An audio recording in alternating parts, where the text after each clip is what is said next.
Hello दोस्तों, स्वागत है आपका एक बार फिर से आपके अपने यूट्यूब चैनल किरण लर्निंग अकेडमी में।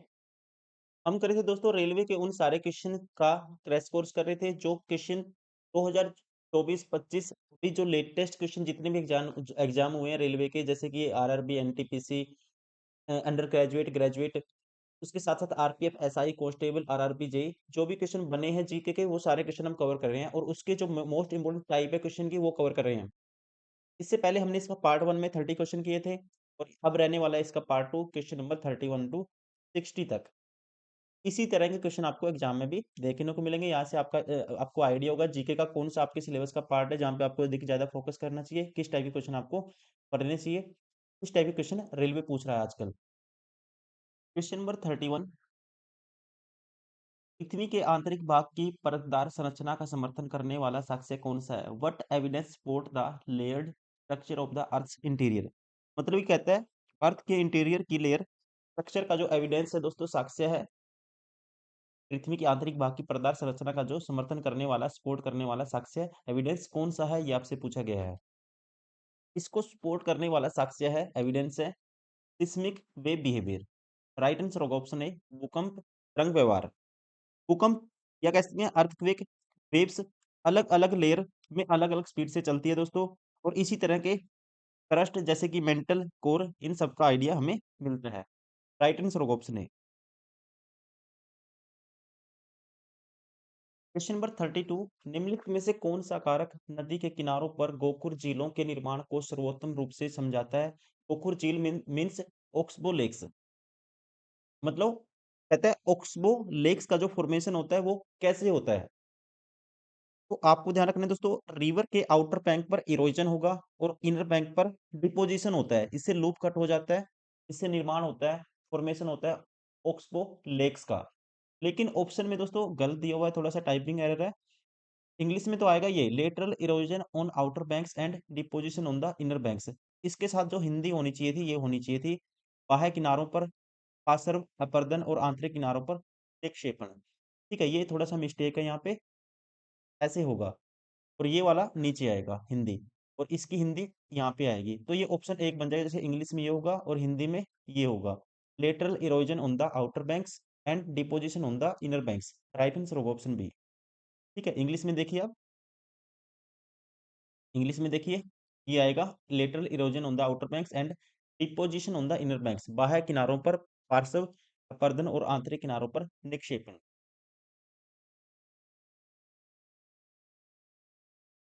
क्वेश्चन नंबर 33,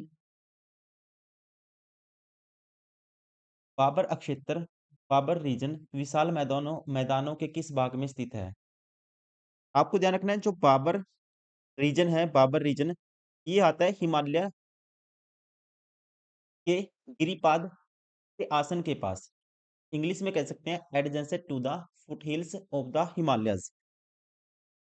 ठीक है, आपको ध्यान रखना है, जो बाबर बेल्ट आएगी दोस्तों, ये बाबर बेल्ट कहाँ पे आएगी? हिमालय के फुट हिल्स के जस्ट नीचे आती है, और यहाँ नदियों, यहाँ पे क्या होता है, नदियां जमीन में गायब हो जाती हैं, उसे ही बोलते हैं Bhabar belt, Bhabar region. Option ए।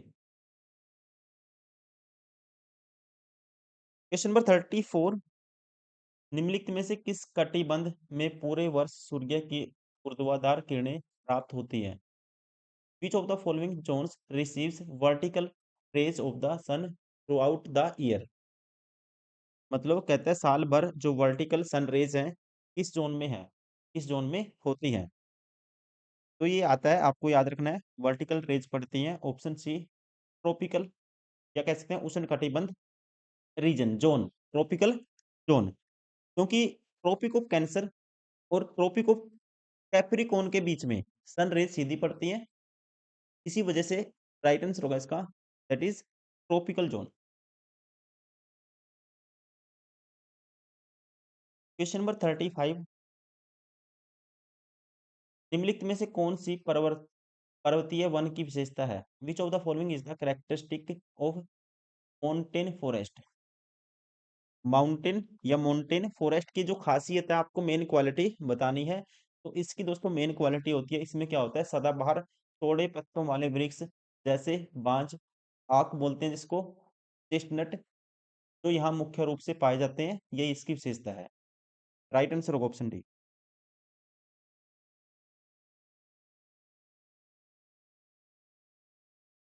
36, भारत का पूर्वी तटीय मैदान किस राज्य तक फैला हुआ है? माना जाता है ये फैला हुआ है दोस्तों पश्चिम बंगाल से तमिलनाडु तक। Eastern coast, bay of Bengal के अलोंग वेस्ट बंगाल से तमिलनाडु तक ये फैला हुआ है माना जाता है। Option C. 37 क्वेश्चन नंबर, निम्नलिखित में से किस भारतीय राज्य की तट रेखा नहीं है? देखो, उड़ीसा के पास दोस्तों तट रेखा है, आंध्र प्रदेश के पास भी है, गुजरात के पास तो सबसे लंबी है। राजस्थान क्या है? राजस्थान लैंड लॉक्ड स्टेट माना जाता है, इसलिए बाकी सबकी अपनी क्या है? तट रेखा है, कोस्टल लाइन है, इसकी नहीं है। राइट आंसर होगा option A, Rajasthan. Rajasthan. 38 question number, निम्नलिखित में से किस जेट प्रवाह उच्च भार पवन की दक्षिणी शाखा उत्तर और उत्तर पश्चिमी भारत में शीत ऋतु में महत्वपूर्ण भूमिका निभाती है? किस जेट प्रवाह की?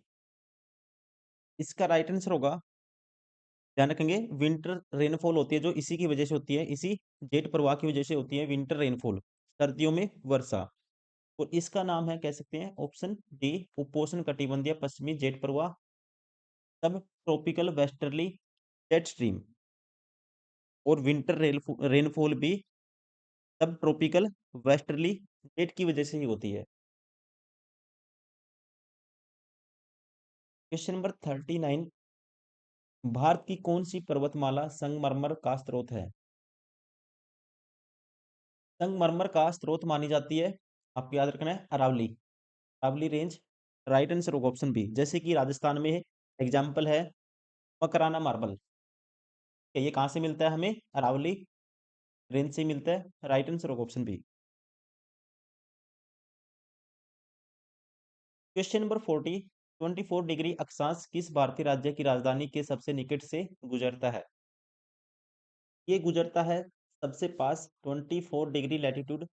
राइट आंसर होगा मध्य प्रदेश की राजधानी एमपी की Bhopal, option A. Question number 41, Bharat में निम्नलिखित में से किस भाषा के बोलने वाले अधिकांश लोग अंतर्राष्ट्रीय सीमाओं से सटे हिमालय क्षेत्र तक सीमित हैं? इसका राइट आंसर होगा दोस्तों, ध्यान रखना आपको, तिब्बती बर्मन। भारत में तिब्बती बर्मन भाषा के बोलने वाले अधिकांश लोग अंतर्राष्ट्रीय सीमाओं के सटे हिमालय क्षेत्र तक सीमित माने जाते हैं। ऑप्शन ए।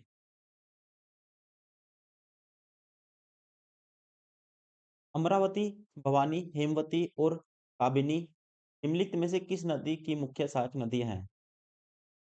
आपको ध्यान रखना है दोस्तों, ये सारी की सारी जो नदियां हैं, अमरावती और भवानी, हेमवती, काबिनी, काबिनी, ये सब किसकी हैं? ये हैं सब कावेरी नदी की। राइट आंसर होगा ऑप्शन ए।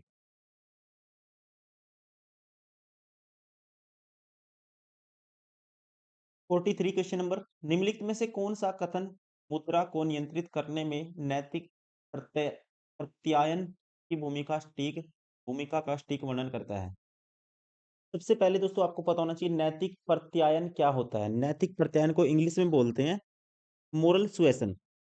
मोरल सुएसन बोलते हैं इसको, इंग्लिश में लिख देता हूँ, मैं बताता हूँ क्या होता है ये। इसका मतलब ये होता है, मोरल सुएसन का मतलब होता है समझाना, रिक्वेस्ट करना, प्रेशर क्रिएट करना पब्लिक के ऊपर। मतलब बिना किसी लॉ के, बिना किसी नियम के, रूल के प्रेशर क्रिएट करना। मतलब आरबीआई ये तब यूज करता है जब वो चाहता है कि बैंक्स अपना लोन देने के का जो बिहेवियर है थोड़ा कंट्रोल करे। जैसे कि लोन कम दो, हाई रिस्क कस्टमर को लोन मत दो, ये किसी स्पेसिफिक सेक्टर में लोन ज्यादा मत दो। और इसमें जो आरबीआई है दोस्तों, बैंक को पोलाइटली गाइड करता है, ठीक है, पोलाइटली गाइड करेगा, ऑर्डर नहीं देगा। और इसी वजह से इसको मोरल मीन्स, हिंदी में बोलते हैं मोरल को नैतिक, सुएसन, सुएसन मीन्स समझाना बोलते हैं, नैतिक प्रत्यायन इसको बोला जाता है।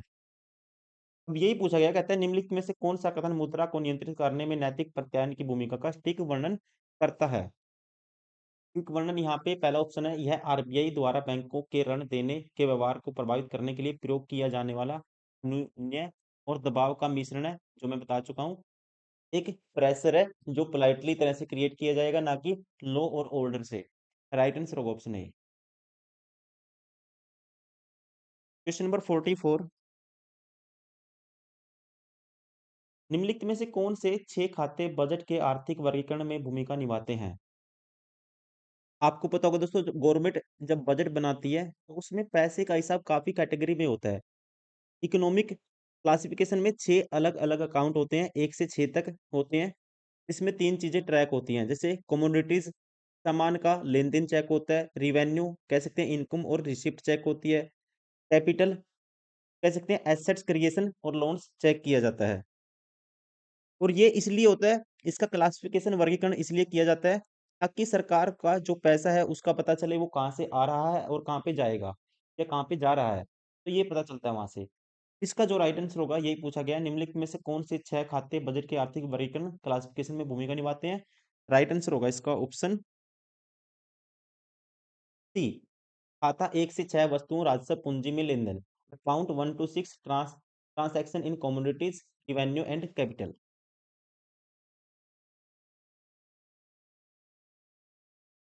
क्वेश्चन नंबर 45, औद्योगिक क्षेत्र में उदारीकरण का एक प्रभाव क्या है? आपको दोस्तों पता होना चाहिए, लिबरलाइजेशन का। 1991 के बाद इंडिया में इंडस्ट्रियल रूल्स हल्के हो गए थे, लाइसेंस कम हो गया था, प्राइवेट कंपनीज को फ्रीडम मिल गई थी।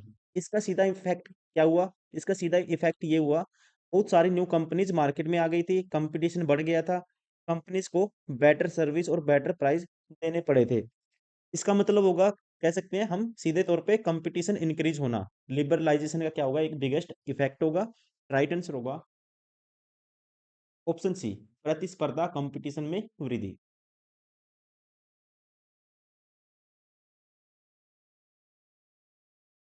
क्वेश्चन नंबर 46, स्वतंत्रता के समय भारतीय अर्थव्यवस्था की निम्नलिखित में से कौन सी मुख्य कमी थी?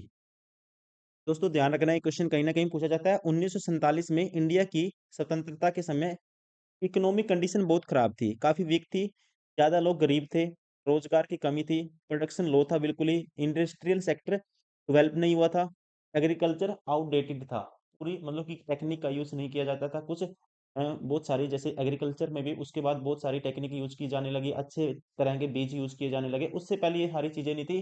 तो मेन जो कह सकते हैं, मेन क्या था, सबसे ज्यादा हाई अनएम्प्लॉयमेंट थी और पॉवर्टी, गरीबी बहुत ज्यादा थी। राइट आंसर होगा ऑप्शन डी, उच्च बेरोजगारी और निर्धनता। क्वेश्चन नंबर 47, 1991 के बाद के सुधारों में विनिवेश शब्द का क्या अर्थ होता है? विनिवेश को बोलते हैं इंग्लिश में इस इन्वेस्टमेंट। इस इन्वेस्टमेंट का डायरेक्ट मतलब क्या होगा? सरकार अपनी गवर्नमेंट कंपनीज पीएसयू को के जो शेयर्स हैं उसको बेचती है, इससे क्या होता है दोस्तों? सरकार को पैसा मिलता है, पीएसयू के पर का जो प्रेशर है वो कम होता है, प्राइवेट कंपनीज को एंट्री मिलती है। जैसे इंडिया ने बेची हुई है, कह सकते हैं सरकार ने एयर इंडिया को बेची हुई है, बीपीसीएल, एलआईसी, ठीक है, ये पार्शियल कह सकते हैं, कॉम्बिनेशन रहता है सरकार और प्राइवेट सेक्टर का, दोनों का। तो इस तरह से इसका जो राइट आंसर होगा, इससे क्या होगा, कह सकते हैं ऑप्शन बी। विनिवेश शब्द का क्या अर्थ होगा दोस्तों? डिस इन्वेस्टमेंट का क्या मतलब होगा? Selling government share in public sector companies.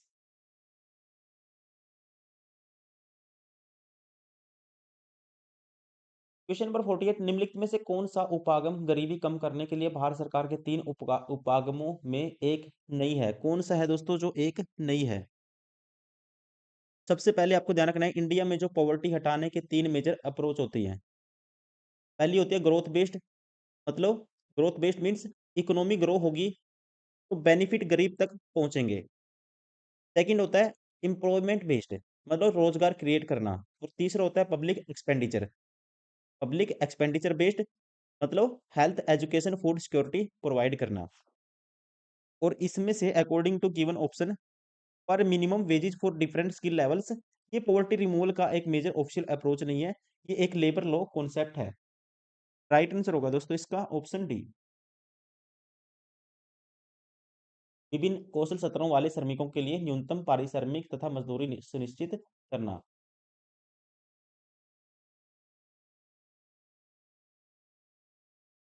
Question number 49, keyboard का उपयोग करके किसी डायलॉग बॉक्स या मेन्यू में ऑप्शन के माध्यम से नेविगेट करते समय टैब कुंजी का प्राथमिक कार्य क्या है? अब इसका जो मेन कार्य होता है, कीबोर्ड में टैब की दबाने पर कर्सर है जो दोस्तों नेक्स्ट बटन या कह सकते हैं नेक्स्ट बॉक्स या कह सकते हैं नेक्स्ट ऑप्शन पर चला जाता है। जैसे कि डायलॉग बॉक्स फॉर्म सेटिंग में ये बहुत काफी हेल्प करता है जब हम कोई भी परफॉर्म करते हैं टास्क। राइट आंसर होगा, क्या हो जाता है, to move the focus to the next available option और कंट्रोल पर चला जाता है कर्सर।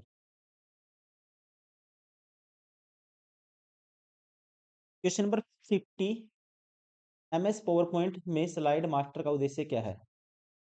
स्लाइड मास्टर का यूज क्या है आपको पता होना चाहिए। स्लाइड मास्टर एक तरह का टेम्पलेट कंट्रोल सेंटर माना जाता है, इसको टेम्पलेट बनाते हैं जब हम।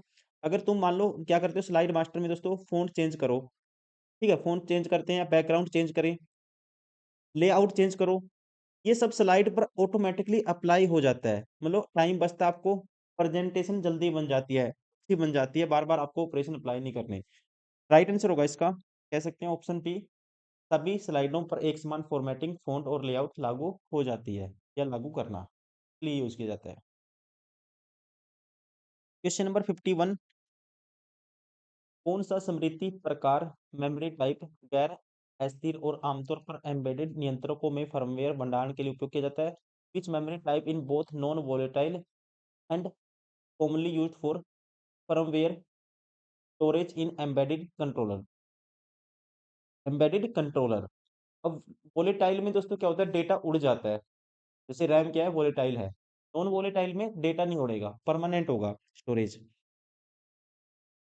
अब हमें बताना है कौन सा, इसमें कौन सी वो मेमोरी टाइप है जो क्या है, नॉन वोलेटाइल है and commonly used for firmware storage in embedded controller. अब इसका जो राइट आंसर होगा ये होगा फ्लैश रोम। क्या होगा दोस्तों, आपको याद रखना है, फ्लैश रोम। फ्लैश रोम वो मेमोरी होती है जिसमें डेटा पोर बंद होने पर भी सेफ रहता है, जिसे फर्मवेयर स्टोर करने के लिए यूज करते हैं। एग्जाम्पल जैसे मोबाइल में बायोस सिस्टम होता है और motherboard firmware pen drive storage में इसका यूज किया जाता है, इन सभी में, ताकि डेटा क्या हो, परमानेंट स्टोरेज हमें मिल जाए, डेटा उड़े ना। मतलब डिवाइस जब बंद हो जाएगा तब भी डेटा आपका सेफ रहेगा। तो यही पूछा गया, which memory is type in both non volatile and commonly used for firmware storage in embedded controllers. Firmware storage कौन सा होता है, ये जैसे कि मोबाइल बायोस BIOS यूज करते हैं, बेसिक इनपुट आउटपुट स्टोरेज, या कह सकते हैं पेन ड्राइव स्टोरेज, इस टाइप से। क्वेश्चन नंबर 52, कंप्यूटर चालू रहने के दौरान डेटा को अस्थायी रूप से संग्रहित करने के लिए किस प्रकार की मेमोरी का उपयोग किया जाता है? कहता है what type of memory is used to store data temporarily while a computer is running? Temporary जो डेटा दोस्तों स्टोर होता है ये होता है रैम में। जो भी हम सिस्टम चलाते हैं, मोबाइल चैट करते हो, व्हाट्सएप पे मैसेज भेजते हो, तो सारी जो प्रोसेसिंग होती है ये कहाँ पे होती है, रैम में। तो कह सकते हैं रैम क्या होता है, टेम्परेरी मेमोरी होगी। जैसे ही आपका जो कह सकते हैं कंप्यूटर बंद होता है तो रैम का जो डेटा है वो डिलीट हो जाता है। तो ये टेम्परेरीली जो मेमोरी होगी किसका यूज किए जाते हैं, करते हैं, what type of memory is used to store data temporarily, temporarily, तो ये किया जाता है रैम का, रैंडम एक्सेस में। क्वेश्चन नंबर 56, संयुक्त राष्ट्र ने पहला विश्व स्वच्छ ऊर्जा दिवस, वर्ल्ड क्लीन एनर्जी डे, निम्नलिखित में से किस तिथि को मनाया? इसका राइट आंसर होगा, यूएन ने क्लीन एनर्जी अवेयरनेस के लिए ये बनाया था। 26 जनवरी 2022 को पहली बार क्लीन एनर्जी डे ऑब्जर्व किया था दोस्तों। राइट आंसर होगा ऑप्शन ए। क्वेश्चन नंबर 54, निम्नलिखित में से कौन सा अंतरराष्ट्रीय संगठन है वैश्वीकरण और मुक्त व्यापार को सपोर्ट करता है? Which international organisation support globalisation and free trade को कौन सा है जो सपोर्ट करता है? तो आपको पता ही है दोस्तों, के नाम में ही आता है trade, world trade organisation, WTO। WTO world trade organisation का मेन काम क्या है, कंट्रीज के बीच ट्रेड को आसान बनाना, इम्पोर्ट एक्सपोर्ट कम रिस्ट्रिक्शन से अलो करना, कह सकते हैं इम्पोर्ट एक्सपोर्ट का क्या करना है, जो रिस्ट्रिक्शन है वो कम करना, ग्लोबलाइजेशन को सपोर्ट करना, वैश्वीकरण को। तो इसलिए कह सकते हैं फ्री ट्रेड में डब्ल्यूटीओ सबसे स्ट्रॉन्ग रोल प्ले करता है। फ्री ट्रेड में वर्ल्ड ट्रेड ऑर्गेनाइजेशन सबसे अच्छा रोल प्ले करता है। राइट आंसर होगा इसका option B, WTO. Question number 55, निम्नलिखित में से कौन सा खेल संबंधी शब्द क्रिकेट से संबंधित नहीं है? अब इनमें से क्रिकेट से दोस्तों पावर प्ले संबंधित है। क्रिकेट के पहले 6 ओवरों में पावर प्ले होता है, जैसे 2020 में। कवर ड्राइव दोस्तों, क्रिकेट में शॉट मारते हैं तो कवर ड्राइव खेलते हैं। रेडर, एलबीडब्ल्यू भी क्रिकेट से संबंधित है, आउट होता है जब बैट पे बॉल लगती है। रेडर, रेडर गलत है, रेडर किस में होता है, कबड्डी के खेल में होता है। क्वेश्चन नंबर 56, दक्षिण भारतीय मंदिर वास्तुकला में गर्भगृह के ऊपर निर्मित सीढ़ी नुमा या पिरामिड नुमा संरचना को क्या कहा जाता है? तो आपको ध्यान रखना है, इसे कहा जाता है विमान कहा जाता है। क्या कहा जाता है दोस्तों, ध्यान रखेंगे आप। नॉर्थ इंडिया में इसको शिखारा कहा जाता है, शिखर कह सकते हैं। और साउथ इंडिया में, दक्षिण भारत में विमान इसको कहा जाता है। विमान एक पिरामिड शेप का स्ट्रक्चर होता है जो माना जाता है गर्भगृह के ऊपर होता है। दैट इज विमान, दैट इज विमान। क्वेश्चन नंबर 57, निम्नलिखित में से कौन सा भारत में स्थापित पहला बायोस्फीयर रिजर्व है? दोस्तों इसका राइट आंसर होगा, ये माना जाता है नीलगिरी। नीलगिरी कौन सा होगा, नीलगिरी। आपको ध्यान रखना है, इंडिया का पहला बायोस्फीयर रिजर्व 1986 में नीलगिरी में बनाया गया था। 1986 में, 1986 में। Option A.